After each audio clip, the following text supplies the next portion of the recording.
Desde los estudios de WTMBN en Orlando, Florida, Estados Unidos, presentamos Noticiero Internacional con Alonso García. Ya es jueves 5 de agosto del 2021 y me es muy grato poder saludarle una vez más y agradecerle por permitirme compartir con ustedes los hechos más relevantes de Estados Unidos, América Latina y el mundo. Estos son los titulares de la presente edición. La Organización Mundial de la Salud reporta 4 millones de nuevos casos de coronavirus en solo una semana. El presidente Joe Biden y vicepresidenta Kamala Harris reafirman su compromiso con la comunidad latina. El gobernador Andrew Cuomo en Estados Unidos desestima renunciar. Former President Obama suspende la celebración de su cumpleaños 60 debido al aumento de casos de COVID-19 con la variante Delta. Las agencias de la ONU para la Agricultura y la Alimentación alertan sobre el riesgo que existe en países latinoamericanos de pasar hambre como consecuencia de la reducción de cosechas y el impacto de la pandemia. Rechazo al proceso electoral en Nicaragua. ¿Cuál es la situación de los jubilados petroleros en Venezuela? ¿Y qué lleva a migrantes haitianos a atravesar el tapón de Darién en su ruta a Estados Unidos? Desde la República Checa, 2 trenes chocaron ayer miércoles en la ciudad checa de Milavci, cerca de Pilsen, dejando al menos 3 muertos y varios heridos. El Senado de Estados Unidos aprueba resolución que condena al gobierno de Cuba. Y la OMS pide congelar la vacunación de refuerzo para que países más pobres se pongan al día. El presidente Joe Biden afirma que el país enfrenta una epidemia de no vacunados.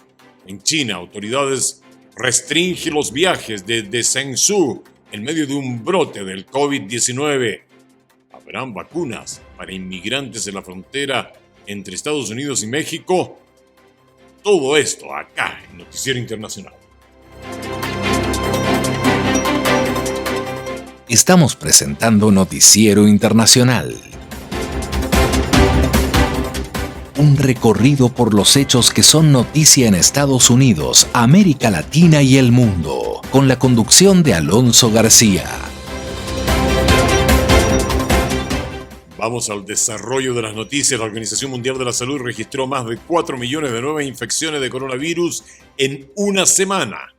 José Penalete nos informa que más de 130 países ya han reportado la presencia de la variante Delta. El incremento de nuevas infecciones de COVID en todo el mundo se acentúa. La Organización Mundial de la Salud contabiliza más de 4 millones de nuevos casos y advierte que en 130 países la variante Delta cobra mayor fuerza en los registros. De hecho, la OMS insta a establecer una moratoria mundial en la colocación de una tercera dosis hasta septiembre para darle oportunidad a los países que aún no avanzan en la inmunización. No podemos ni debemos aceptar que los países que ya han utilizado la mayor parte del suministro mundial de vacunas utilicen aún más, mientras las personas más vulnerables del mundo permanecen desprotegidas. Estados Unidos sigue encabezando la lista mundial de impacto por el mortal virus en cuanto a nuevas infecciones. Según datos de la Universidad Johns Hopkins, se mantiene un promedio de 50% de estadounidenses vacunados. Todavía hay alrededor de 90 millones de estadounidenses elegibles que no están vacunados y necesitamos que hagan su parte, se arremanguen y se vacunen. Toda y cada una de las vacunas son importantes. Y ante este estancamiento en el avance de la inmunización, hay quienes urgen para que otros se coloquen la vacuna. Creo que la gente no se está tomando este virus en serio. Ya es hora de que la gente abra los ojos y se dé cuenta. Oye, esto no es una broma. Vacúnate, protégete. Al mismo tiempo, se abre cada vez más el espectro donde establecimientos del país exigen la presentación del certificado de vacunación para permitir el ingreso de personas.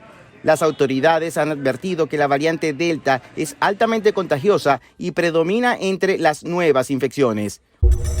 A ver si en México alguien le pasa esta información al subsecretario de Salud, que sigue diciendo que la variante Delta no es peligrosa. Continuamos en Estados Unidos. El presidente Joe Biden y la vicepresidenta Kamala Harris se reunieron con líderes de la comunidad latina en Estados Unidos y mostraron su compromiso con los intereses de los hispanos. La información con Judith Martín. El terrorismo doméstico arraigado al supremacismo blanco continúa preocupando al gobierno de Estados Unidos, que asegura es la mayor amenaza letal para muchas minorías étnicas, y una de estas principales víctimas es la comunidad hispana. El racismo es una de las grandes lacras de Estados Unidos y, combinado con el fácil acceso a las armas, puede resultar en catástrofe, como ocurrió en 2019 en la localidad fronteriza de El Paso, cuando un joven supremacista disparó a quemarropa y mató a 23 personas, de las cuales 9 eran de nacionalidad mexicana. El martes, y coincidiendo con el segundo año del ataque más mortífero a la comunidad latina, el presidente Joe Biden y la vicepresidenta Kamala Harris se reunieron con 12 líderes hispanos para hablar de inmigración, salud y economía. Entre los asistentes estaba el presidente de la Cámara de Comercio Hispano, Ramiro Cavazos, y durante el encuentro el mandatario estadounidense manifestó su compromiso de luchar contra esta forma de terrorismo.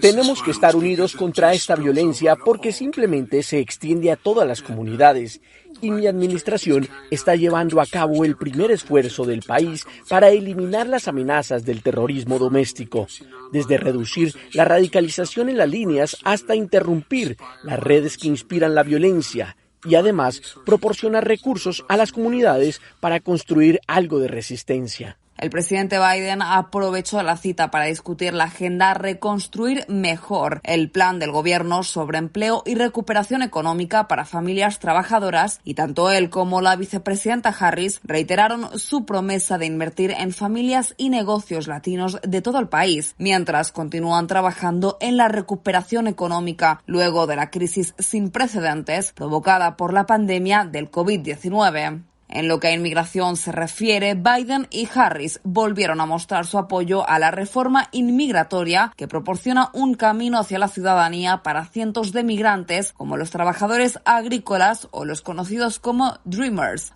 los migrantes menores de edad llegados a Estados Unidos en la infancia. Continuamos en Estados Unidos. La presión aumenta para que el gobernador de New York, Andrew Cuomo, renuncie a su cargo luego de que la Fiscalía del Estado confirmó su acoso a varias mujeres, mientras él se niega a alejarse del cargo. La información con Judith Martín.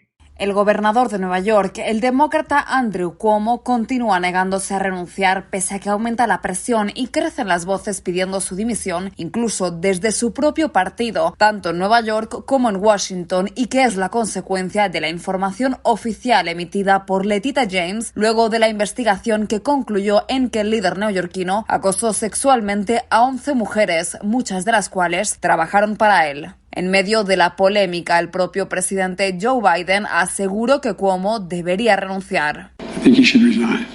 Creo que debería renunciar. Entiendo que la legislación estatal puede emprender un juicio político. No lo sé a ciencia cierta. No he leído todos esos datos. No solo el mandatario estadounidense se ha manifestado al respecto, sino que otros políticos se han unido a esta solicitud de renuncia, como lo hizo el neoyorquino y líder de la mayoría demócrata en el Senado, Chuck Schumer, o la demócrata y representante por Nueva York en la Cámara del Congreso, Alexandra Ocasio-Cortez, que ya había pedido anteriormente la dimisión del gobernador Cuomo al escuchar los testimonios de casi una docena de mujeres que aseguraron haber sufrido desde comentarios inapropiados hasta besos forzados y manoseos. Tal y como advirtió el presidente Biden y otros políticos, este escándalo podría derivar en un juicio político para su destitución, conocido como impeachment y promovido por la Asamblea Legislativa. Se trata de un proceso que ya se planteó meses atrás, cuando todavía se desconocían las conclusiones de la investigación. Si esto sucede, Cuomo sería el segundo gobernador de Nueva York en someterse a este tipo de juicio, luego que en 1913 el entonces gobernador William Salzer fue destituido tras meses en el cargo.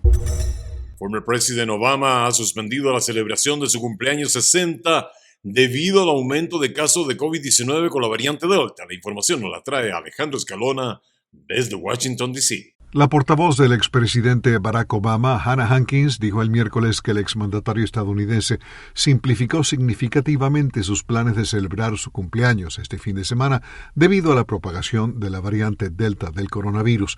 La celebración al aire libre había sido planificada durante meses, siguiendo las pautas de salud pública y las salvaguardas de COVID-19. La vocero indicó en un comunicado que la fiesta ahora solo incluirá a familiares y amigos cercanos. Obama, que cumplió 60 años el miércoles 4 de agosto, tenía previsto celebrar la ocasión en su residencia de la isla Martha's Vineyard en Massachusetts el sábado con cientos de exfuncionarios de su gobierno, donantes demócratas y celebridades. Los diarios The New York Post y The New York Times habían informado que estrellas como George Clooney y Oprah Winfrey, así como el actual jefe de gabinete de la Casa Blanca, Ron Klain, estaban entre los invitados. Estados Unidos enfrenta una vez más una ola de COVID-19 que ha agotado la capacidad de los hospitales. Algunos funcionarios locales han vuelto a imponer restricciones. El martes, el presidente Joe Biden pidió a los gobernadores del país que intensifiquen esfuerzos para contener la rápida propagación de la variante Delta altamente contagiosa. Ponga usted mucha atención a esta información que nos trae Héctor Contreras.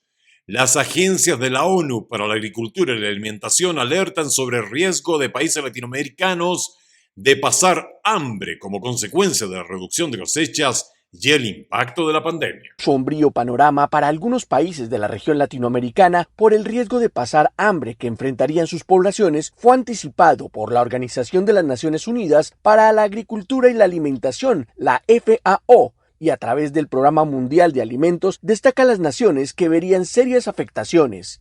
Un informe trimestral de Hunger Sports destaca además que países centroamericanos como Guatemala, Honduras y Nicaragua verán una posible reducción en sus cosechas y sufrirán los efectos de la pandemia del COVID-19 en su economía. La escasez de lluvias y los problemas socioeconómicos en la región, agravados por la pandemia del COVID-19, pueden hacer que la situación alimentaria sea más compleja en los próximos meses, por lo que el informe sugiere acciones inmediatas como la distribución de insumos, capacitación y tecnología para los agricultores y ganaderos con la idea de evitar un impacto más fuerte, especialmente en el denominado corredor seco, que es una zona de poca lluvia y que se extiende desde el sur de México hasta Costa Rica, atravesando varios países centroamericanos. El informe también resalta la situación que hay en Colombia, donde pese a las buenas expectativas para la temporada de la cosecha de este año, la inestabilidad social y económica, agravada por la gran ola de migrantes y refugiados venezolanos que hay en el país y las consecuencias de una prolongada pandemia del COVID-19, plantean que cerca de 3,5 millones de personas tengan un acceso irregular a los alimentos. En este caso, el informe sugiere acciones inmediatas como la entrega de dinero a los más necesitados para que puedan tener un mínimo vital de alimentos, principalmente debido a que son cada día más costosos para los colombianos y los migrantes. Para cumplir con este objetivo, se necesitan más de $34 millones que garantizarían el acceso a una alimentación digna, especialmente en las zonas de frontera donde hay una mayor cantidad de asentamientos y de situaciones muy complicadas y donde hace mucha falta la inversión en buenos sistemas de agua y de producción rápida de alimentos. Nos vamos a Nicaragua, en donde son varias las organizaciones sociales y los ciudadanos que expresan su rechazo al proceso electoral en el país. Desde Nicaragua informa la corresponsal Daliana Ocaña. 7 fórmulas presidenciales se inscribieron ante el Consejo Supremo Electoral de Nicaragua para participar en las elecciones generales del 7 de noviembre y que han sido ampliamente cuestionadas por ciudadanos y organizaciones sociales que aseguran que este proceso carece de credibilidad y transparencia. Luego de la inscripción de candidatos fueron los memes, las críticas y las burlas que no se hicieron esperar en las redes sociales, ya que la mayoría de los aspirantes que pretenden disputarle el poder a Daniel Ortega son desconocidos, sin experiencia política o personajes poco destacados en el ámbito público. En ese escenario, la Unidad Nacional Azul y Blanco llamó a no reconocer los resultados de estas elecciones, como expresó Ariel Sotelo del Consejo Político de esta organización. La dictadura aniquiló un proceso electoral libre en Nicaragua. La Unidad Nacional Azul y Blanco no reconocen como legítimo. Consultada sobre el tema, la socióloga María Teresa Blandón explicó a La Voz de América que el rechazo y el desconcierto de más del 70% de los nicaragüenses que no saben por quién votar se debe a que el partido de gobierno se negó a aceptar un proceso electoral limpio, encarceló a los candidatos más fuertes e intenta legitimar el proceso electoral con la participación de partidos colaboracionistas, mejor conocidos como partidos zancudos. Son candidatos que la sociedad nicaragüense en la mayoría de los casos no conoce o no les reconoce como líderes con capacidad para optar a la presidencia. Por su parte, ciudadanos consultados por La Voz de América en las calles de Managua aseguraron que no participarán del proceso electoral.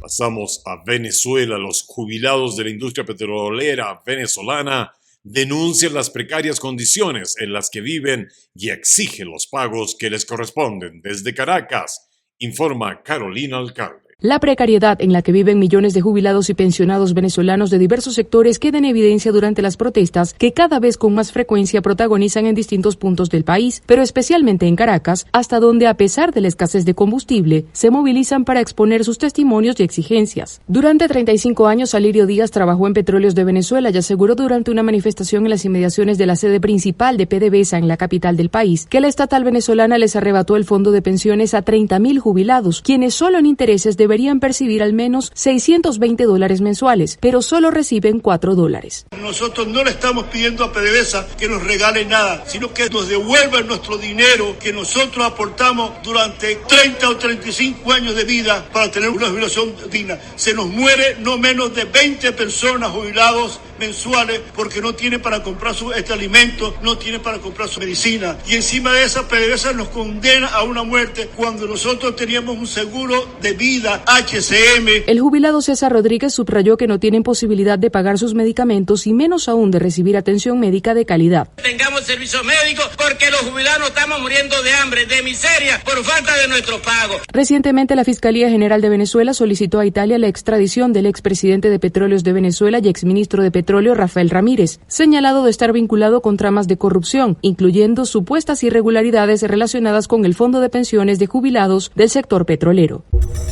Vamos a República Checa. 2 trenes chocaron ayer miércoles en la ciudad checa de Milavci, dejando al menos 3 muertos y varios heridos. Según las primeras informaciones de medios de comunicación local, un tren de pasajeros y un vehículo técnico colisionaron entre las estaciones de Demaslice y Brezhov. Las imágenes mostraban a los bomberos intentando despejar los restos en el lugar del accidente. El ministro de Transporte checo, Karel Havlíček, dijo en Twitter que el error humano parecía ser el responsable del accidente, diciendo que el tren expreso no parecía haberse detenido en una señal de parada. Regresamos a Estados Unidos, en donde el Senado de este país ha aprobado la resolución que condena al gobierno de Cuba y aumenta el número de empresas que exigen a sus trabajadores prueba de vacunación contra el COVID-19. Repasamos esto en la agenda del día con Sofía Pizarro.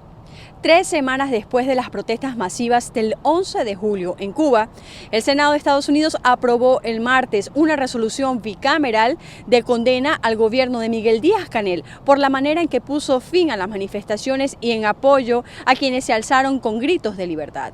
Se trata de una condena al gobierno de la isla por su violencia despiadada contra miles de cubanos que han salido a las calles para exigir pacíficamente democracia y el respeto de sus derechos más fundamentales. La resolución fue presentada por el senador de origen cubano Bob Menéndez, demócrata por Nueva Jersey, quien recibió el apoyo unánime del Senado. La iniciativa contó con la negativa inicial del senador republicano por Florida, Rick Scott, quien finalmente se unió a la resolución. En otras informaciones, aumentan las empresas en Estados Unidos que exigen vacunarse a sus empleados.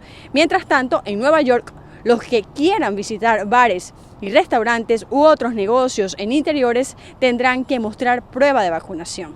Con el aumento de los nuevos casos, numerosas empresas han ordenado a sus trabajadores que se vacunen, incluida la empresa de motores de búsqueda Google, la empresa de redes sociales Facebook, la empresa de suministro de películas Netflix, el minorista gigante Walmart y a otras tiendas por departamentos. el diario The Washington Post y las compañías de viajes compartidos Uber y Lyft. Por último, la nominada para asumir la jefatura del Comando Sur de las Fuerzas Armadas de Estados Unidos, la teniente general del Ejército, Laura Richardson, se comprometió el martes en una audiencia de confirmación ante el Congreso a continuar con la misión de Southcom de mantener los empeños de defensa en la región. Richardson, que además ha sido nominada por la administración Biden para ascender al rango de general, en la actualidad funge como jefa del Comando Norte y en caso de ser confirmada por el Senado, sustituiría al almirante de la Armada Craig Fowler. Vamos ahora a Suiza, Ginebra. El director general de la Organización Mundial de la Salud, Tedros Adhanom Ghebreyesus, pidió este miércoles en Ginebra una moratoria para las dosis de refuerzo de la vacuna de COVID-19 hasta que los países más pobres puedan ponerse al día con la vacunación. La OMS pide una moratoria a las dosis de refuerzo al menos hasta finales de septiembre para permitir que por lo menos el 10% de la población de todos los países esté vacunada, dijo Ghebreyesus. Ghebreyesus también criticó a los países más ricos por la desigualdad en la distribución de las vacunas y les instó a cambiar la situación del suministro. A finales de julio, Israel se convirtió en uno de los primeros países del mundo en empezar a ofrecer inyecciones de refuerzo a las personas mayores totalmente vacunadas. Alemania va a empezar en septiembre una campaña de inyecciones de refuerzo a las personas mayores y de riesgo. La medida se está debatiendo en otros países también. Según la información recopilada por Our World Data, solo el 1.1% de la población de los países de bajos ingresos ha recibido al menos una dosis de la vacuna, mientras que en la Unión Europea se ha recibido el 70% de vacunas en la población adulta. En total, de los más de 4.000 millones de dosis administradas en todo el mundo, solo 11.3 millones de dosis se ha utilizado en países de bajos ingresos, según la información de Our World in Data. En Estados Unidos, el presidente Joe Biden afirma que el país enfrenta una epidemia de no vacunados y recuerda que la inmunización es la única forma de enfrentar la pandemia. La información nos la trae Yoconda Tapia. El presidente Joe Biden afirmó en la Casa Blanca que Estados Unidos tiene la suficiente cantidad de vacunas como para atender toda la demanda nacional y lamentó una vez más que cerca de 90 millones de estadounidenses no decidan inmunizarse para apoyar la lucha contra la pandemia. Desde la Casa Blanca, el mandatario estadounidense enfatizó en la situación que enfrenta el país y dijo: Esta es una tragedia. La gente está muriendo y morirá si no tiene por qué morir. Los datos son absolutamente claros. Como he dicho, tenemos una pandemia de no vacunados. El tema provoca profunda preocupación en las autoridades de salud del país que ven con impotencia el avance de la variante Delta, que es mucho más contagiosa que la cepa inicial del COVID-19, y se hacen llamados a los que todavía dudan para ponerse la vacuna, reiterando que es la única forma de protegerse. Un elevado número de contagios por la variante Delta está provocando un aumento en hospitalizaciones y fallecimientos en algunos estados del país, aunque la emergencia está presente en los 50 estados, en unos más que otros, y el presidente Biden afirmó: El COVID-19 es un desafío nacional y debemos unirnos. Tenemos que unirnos todos juntos como país para solucionarlo. No se equivoquen, la escalada de casos se concentran particularmente en estados con bajas tasas de vacunación. Solo 2 estados, Florida y Texas, representan 1/3 de todos los casos nuevos de COVID-19 en todo el país. El mandatario estadounidense remarcó que su principal preocupación está en el país, pero no dejó de mencionar la importancia de las donaciones que realiza Estados Unidos al mundo. Vacune en Estados Unidos y ayudar a vacunar al mundo. Así es como estamos a punto de vencer esta situación. Siempre tendremos dosis suficientes para cada estadounidense que quiera nuestro trabajo y para la donación de vacunas. Se trata de que Estados Unidos cumpla nuestras promesas y de que lo que decimos se cumplirá. Estados Unidos ha donado 110 millones de dosis de vacunas contra el COVID-19, en gran parte a través del Programa Mundial de Vacunas COVAX, y la Casa Blanca dijo en un comunicado el martes que a fines de agosto comenzará a enviar 500 millones de dosis de la vacuna Pfizer, que se ha comprometido a 100 países de bajos ingresos y cuya entrega se extenderá hasta junio de 2022. Vamos a China. Los viajes dentro y fuera de Shenzhou fueron restringidos ayer miércoles en medio de un nuevo brote del COVID-19 en la capital de la provincia de Henan. El gobierno ha implementado la toma de pruebas de coronavirus en toda la ciudad en un intento de controlar el brote, mientras que se han suspendido los enlaces de viaje a Pekín. Shenzhou aún no está recuperado de las mortíferas inundaciones de julio que provocaron la muerte de más de 300 personas en la provincia de Henan y afectaron a millones de personas. Según informes locales, la mayoría de los nuevos casos se han localizado en el 6º hospital, un hospital designado para el tratamiento de los extranjeros infectados con el COVID-19. Hasta ayer miércoles, más de 9 millones de residentes de la ciudad habían sido sometidos a pruebas de detección del virus. China está lidiando con su mayor brote de coronavirus en meses a medida que la variante Delta se extiende, con al menos 90 nuevos casos confirmados el pasado lunes y 98 el domingo, según la Comisión Nacional de Salud del país. Y una pregunta que surge de este lado del mundo, en América: ¿vacunas para inmigrantes en la frontera México-estadounidense? La administración Biden se estaría preparando para administrar vacunas anti-COVID a los migrantes que se encuentran bajo custodia de la patrulla fronteriza, de acuerdo a dos fuentes del Departamento de Seguridad Nacional citadas por el diario Washington Post. El informe con Jorge Agobián. Las vacunas se proporcionarían a quienes enfrentan deportación, así como a los migrantes que probablemente sean liberados dentro de Estados Unidos, a espera de una audiencia judicial. Así lo reportó el diario The Washington Post, citando a funcionarios del Departamento de Seguridad Nacional. Consultado por La Voz de América, el director general de Salud Pública de Estados Unidos no desestimó la medida. Lo que ciertamente diría desde una perspectiva científica es que cualquiera que esté en nuestro país, ya sea que haya vivido aquí durante generaciones o que haya estado aquí durante unos días, es alguien que puede tener el potencial de ser infectado por COVID y transmitirlo a otros. Por lo tanto, hacer que la vacuna esté disponible para todas las personas aquí en nuestro país es absolutamente lo mejor para nosotros, y creo que es la estrategia impulsada por la ciencia que debemos seguir. La revisión de los protocolos de salud pública ocurre en momentos en que Estados Unidos registra los mayores índices en 20 años de cruces irregulares en la frontera con México. En junio fueron detenidos más de 188,000 migrantes, según datos oficiales, y en julio el número podría alcanzar cerca de 210,000, de acuerdo con una proyección realizada este martes por un alto funcionario. Hasta la fecha, cerca de 17,200 menores bajo la tutela del Departamento de Salud han recibido al menos una dosis de las vacunas contra el COVID, según datos obtenidos por La Voz de América.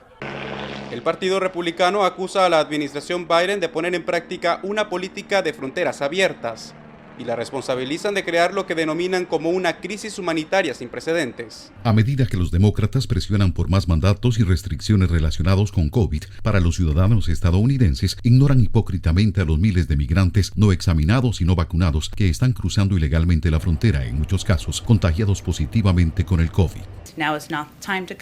La Casa Blanca insiste en que este no es el momento para llegar a la frontera sur de Estados Unidos, mientras la gran mayoría de quienes lo intentan son retornados a México.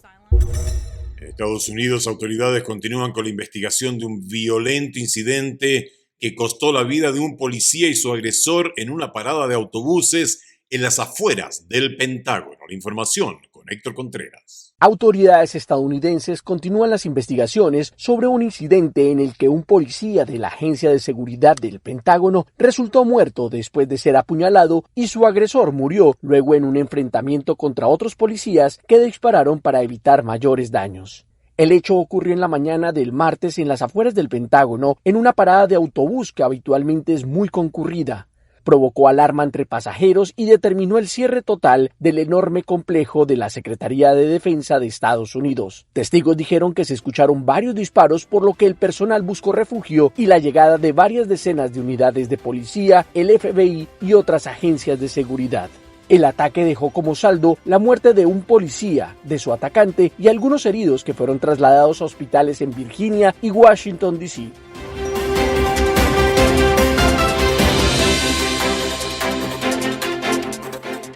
Y eso es todo por hoy, jueves, aquí en Noticiero Internacional. Nos volvemos a juntar mañana viernes en una producción de la WTMBN. Nuestro agradecimiento de US Agency for Global Media, formerly the Broadcasting Board of Governors, por el apoyo dado con corresponsales en los lugares de los hechos para que usted esté siempre informado de primera mano. A nombre de todo el equipo le deseo un maravilloso día jueves. Cuídese mucho.